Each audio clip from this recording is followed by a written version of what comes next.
ನಮಸ್ಕಾರ. ನಾವು 21ನೇ ಶತಮಾನದಲ್ಲಿದ್ವಿ. ಎಲ್ಲವೂ ಬದಲಾಗ್ತಾ ಇದೆ. ಇದು ಆಧುನಿಕ ಯುಗ. ನಮ್ಮ ಟೆಕ್ನಾಲಜಿ ಬದಲಾಗ್ತಾ ಇದೆ, ನಮ್ಮ ಕೆಲಸ ಮಾಡೋ ರೀತಿ ಬದಲಾಗ್ತಾ ಇದೆ, ವರ್ಕ್ ಫ್ರಮ್ ಹೋಮ್ ಮಾಡ್ತಾ ಇದ್ದೀವಿ. ಎಲ್ಲವೂ ನಮ್ಮ ಫಿಂಗರ್ ಟಿಪ್ಪಲ್ಲಿ ಇದೆ. ಆದರೆ ಕೆಲವು ಚೇಂಜಸನ್ನು ನಾವು ಅಕ್ಸೆಪ್ಟ್ ಮಾಡ್ತಾ ಇಲ್ಲ. ಯಾಕೆ ಈ ನಡುವೆ ಹೆಚ್ಚಾಗಿ ಡಿವೋರ್ಸ್ ಕ್ರಿಯೇಟ್ ಆಗ್ತಿದೆ? ಸಂಬಂಧಗಳಲ್ಲಿ ಏನು ಬದಲಾವಣೆ ಆಗ್ತಾ ಇದೆ?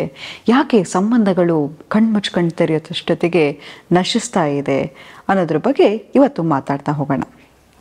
ನೋಡಿ, ನಾವು ಒಂದು 21st ಸೆಂಚುರಿಯಲ್ಲಿದ್ದೀವಿ. ಟೆಕ್ನಾಲಜಿಕಲ್ ಎವಲ್ಯೂಷನ್ ಆಗಿದೆ ಅಂತ ಹೇಳಿದರೆ ಎಲ್ಲವೂ ಮೊಬೈಲಲ್ಲಿ ಸಿಗ್ತಾ ಇದೆ. ಮೊದಲಾದರೆ ನಾವು ಹೋಗಿ ಒಬ್ಬರನ್ನು ಮೀಟ್ ಮಾಡಬೇಕಿತ್ತು, ಅಥವಾ ಫೋನ್ ಮಾಡಬೇಕಿತ್ತು, ಪತ್ರ ಬರೀಬೇಕಿತ್ತು. ನಮ್ಮ ಭಾವನಾತ್ಮಕವಾಗಿ ನಾವು ಎಲ್ಲವನ್ನು, ನಮ್ಮ ಮನಸ್ಸಲ್ಲಿರ್ತಕ್ಕಂಥದ್ದು ಎಲ್ಲವನ್ನೂ ಮಾತಾಡ್ತಾ ಇದ್ವಿ. ಆದರೆ ಇವತ್ತು ಹೇಗಿದೆಯಪ್ಪ ಅಂತ ಹೇಳಿದರೆ, ನಾವು ಭಾವನೆಯನ್ನು ವ್ಯಕ್ತಪಡಿಸ್ಲಿಕ್ಕೆ ಹೆದರ್ತಾ ಇದ್ದೀವಿ, ಅಥವಾ ಒಬ್ಬರ ಹತ್ರ ನಾವು ಸಂಕೋಚ ಇಲ್ಲದೆ ಮಾತಾಡೋಕ್ಕಾಗ್ತಾ ಇಲ್ಲ. ಸೋಷಲ್ ಆಂಗ್ಸೈಟಿ ಹೆಚ್ಚಾಗ್ತಾ ಇದೆ. ನಾವು ಒಬ್ಬರ ಹತ್ರ ಒಂದು ಸಂಬಂಧ ಬೆಳೆಸ್ಬೇಕಂತ ಹೇಳಿದರೆ ಎಲ್ಲಿ ಅವ್ರು ನನಗೆ ಮೋಸ ಮಾಡಿಬಿಡ್ತಾರೋ, ಎಲ್ಲಿ ಬಿಟ್ಟು ಹೋಗ್ಬಿಡ್ತಾರೋ ಅನ್ನೋ ಭಯದಲ್ಲೇ ಎಷ್ಟೋ ಜನ ಸಂಬಂಧಕ್ಕೆ ಇಳಿತಾ ಇಲ್ಲ. ಇದೆಲ್ಲವೂ ನಮ್ಮಲ್ಲಿ ಆಗ್ತಾ ಇದೆ. ಆದರೆ ಮದುವೆ ಯಾಕೆ ಬೇಗ ಮುರಿತಾ ಇದೆ ಅಂತ ಹೇಳಿದರೆ, ನಾವು ಹೇಗೆ ಬದಲಾಗ್ತಾ ಇದ್ದೀವೋ ನಮ್ಮ ಸಂಬಂಧಗಳು ಹಾಗೆ ಬದಲಾಗ್ತಿದೆ. ಮತ್ತು ಮದುವೆಯಲ್ಲಿ ಮೋಸ ತುಂಬಾ ಜಾಸ್ತಿ ಆಗ್ತಾ ಇದೆ. ಯಾಕಪ್ಪ ಅಂತ ಹೇಳಿದರೆ, ಮೊದಲಾದರೆ ಏನಾಗ್ತಿತ್ತು ಅಂತ ಹೇಳಿದರೆ ಡಿಸ್ಟ್ರಾಕ್ಷನ್ ಯಾವುದೂ ಇರಲಿಲ್ಲ. ಯಾವುದೇ ರೀತಿಯ ಫೇಸ್ಬುಕ್ ಆಗಲಿ, ಇನ್ಸ್ಟಾಗ್ರಾಮ್ ಆಗಲಿ, ಅಥವಾ ಇನ್ನೊಂದಾಗಲಿ ಮತ್ತೊಂದಾಗಲಿ ಡೇಟಿಂಗ್ ಆ್ಯಪ್ಗಳು ಇರಲಿಲ್ಲ. ಇವತ್ತು ಹೆಚ್ಚಾಗಿ ನಾವು ನೋಡ್ತಾ ಹೋದರೆ ಡೇಟಿಂಗ್ ಆ್ಯಪಲ್ಲಿ ರಿಜಿಸ್ಟರ್ ಆಗಿರೋರು ಮದುವೆ ಆಗಿರೋರೆ. ಆದರೆ ಯಾಕೆ ಹೀಗೆಲ್ಲ ಆಗ್ತಾ ಇದೆ? ಯಾಕೆ ಸಂಬಂಧಗಳಲ್ಲಿ ಆಸಕ್ತಿ ಕಳ್ಕೊತಾ ಇದ್ದಾರೆ? ಯಾಕೆ ಜನ ಹೀಗೆ ಬದಲಾಗ್ತಾ ಇದ್ದಾರೆ? ನಿಜವಾದ ಪ್ರೀತಿ ಇಲ್ವಾ ಅಂತ ಕೇಳಿದರೆ, ಖಂಡಿತವಾಗ್ಲೂ ಪ್ರೀತಿ ಇದೆ. ಆದರೆ ಆ ಪ್ರೀತಿಯನ್ನು ಹೇಗೆ ಮ್ಯಾನೇಜ್ ಮಾಡೋದು, ಒಂದು ಮದುವೆ ಸಂಬಂಧವನ್ನು ಹೇಗೆ ಉಳಿಸ್ಕೊಳ್ಳೋದು ಅನ್ನೋದನ್ನು ನಾವು ಮರಿತಾ ಇದ್ವಿ.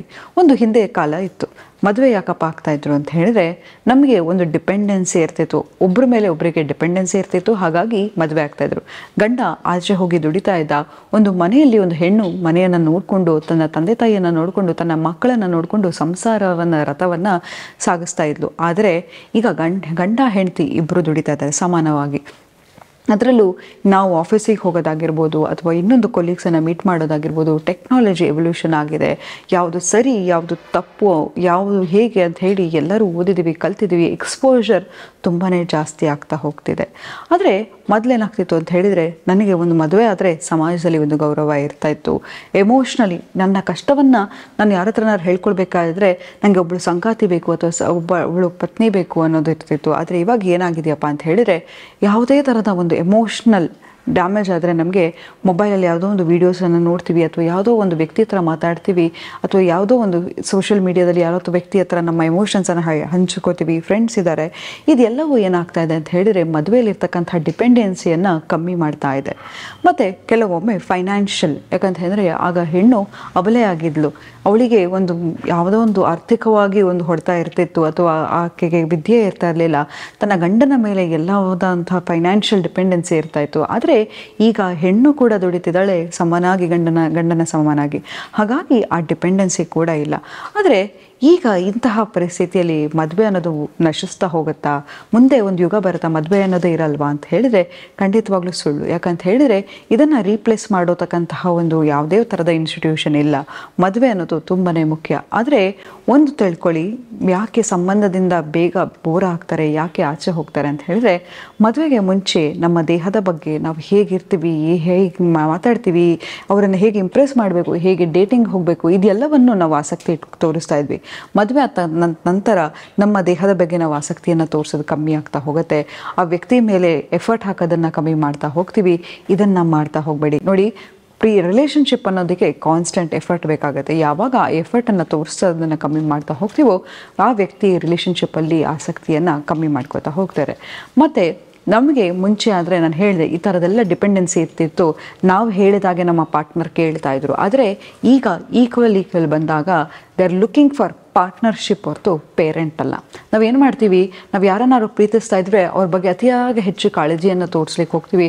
ಅವರನ್ನು ನಮ್ಮ ಹಿಡಿತದಲ್ಲಿ ಇಟ್ಕೊಳ್ಬೇಕು ಅಂತ ನಾವು ಹೋಗ್ತೀವಿ. ಆದರೆ ಈಗ ಏನಾಗಿದೆಯಪ್ಪ ಅಂತ ಹೇಳಿದರೆ, ಯಾರ ಹಿಡಿತದಲ್ಲೂ ಇರ್ಲಿಕ್ಕೆ ಸಾಧ್ಯ ಇಲ್ಲ. ಯಾರು ಹಿಡಿತದಲ್ಲಿ ಇರಲಿ ಬಿಡಿ, ನಮ್ಮ ಮನಸ್ಸು ನಮ್ಮ ಮಾತೆ ಕೇಳಲ್ಲ ಅಂತ ಹೇಳಿದ್ಮೇಲೆ ಬೇರೆಯವರನ್ನು ಕಂಟ್ರೋಲ್ ಮಾಡಲಿಕ್ಕೆ ಸಾಧ್ಯನಾ? ಖಂಡಿತವಾಗ್ಲೂ ಇಲ್ಲ. ಅದ್ರ ಬಗ್ಗೆ ಮುಂದಿನ ಟಾಪಿಕಲ್ಲಿ ಹೇಳ್ತಾ ಹೋಗ್ತೀನಿ, ಹೇಗೆ ನಾವು ಎಮೋಷ್ನಲ್ ಇಂಡಿಪೆಂಡೆನ್ಸನ್ನು ತಗೊಳ್ಳೋದು ಅಂತ. ಆದರೆ ಇವತ್ತು ಏನಂತ ಹೇಳಿದರೆ, ನಾವು ಯಾರನ್ನು ಕಂಟ್ರೋಲ್ ಮಾಡಲಿಕ್ಕೆ ಹೋಗೋದು, ಅಥವಾ ಅವ್ರು ನನ್ನ ರೀತಿಯಲ್ಲಿ ಇರಬೇಕು ಅನ್ನೋದು, ಅಥವಾ ನಾನು ಹೇಳಿದಾಗೆ ಕೇಳಬೇಕು, ಅವರ ಮನೆಯವರು ಕೇಳಬೇಕು, ಹೀಗೆ ಯಾವಾಗ ನಾವು ರೂಲ್ ಮಾಡಲಿಕ್ಕೆ ಹೋಗ್ತೀವೋ ಖಂಡಿತವಾಗ್ಲೂ ಆ ಡಾಮಿನೆನ್ಸಿಂದ ಎಸ್ಕೇಪ್ ಆಗಲಿಕ್ಕೆ ಅವರು ನಿಮ್ಮನ್ನು ದೂರ ಬಿಟ್ಟು ಹೋಗ್ತಾರೆ. ಹಾಗಾಗಿ ಒಂದು ಪಾರ್ಟ್ನರ್ಶಿಪ್ಪನ್ನು ಮೇಂಟೈನ್ ಮಾಡಿ, ಯಾಕಂತ ಹೇಳಿದರೆ ಈಕ್ವಲ್ ರೆಸ್ಪಾನ್ಸಿಬಿಲಿಟಿಯನ್ನು ನಾವು ತಗೊಳ್ಳೋದನ್ನು ಕಲ್ತ್ಕೋಬೇಕು.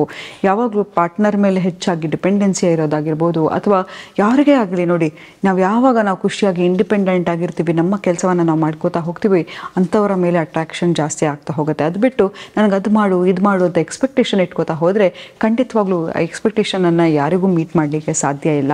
ಹಾಗಾಗಿ ಎಮೋಷ್ನಲಿ ನೀವು ಇಂಡಿಪೆಂಡೆಂಟ್ ಆಗಿ, ಸೈಕಾಲಜಿಕಲಿ ನೀವು ಬ್ಯಾಲೆನ್ಸ್ ಇರಿ, ಫೈನಾನ್ಷಿಯಲಿ ಇಂಡಿಪೆಂಡೆನ್ಸನ್ನು ತಗೊಳ್ಳಿ ಅಂತ ಹೇಳ್ತಾ ಇವತ್ತಿನ ಸಂಚಿಕೆಯನ್ನು ನಾನು ಮುಕ್ತಾಯಗೊಳಿಸ್ತಿದ್ದೀನಿ. ಧನ್ಯವಾದಗಳು.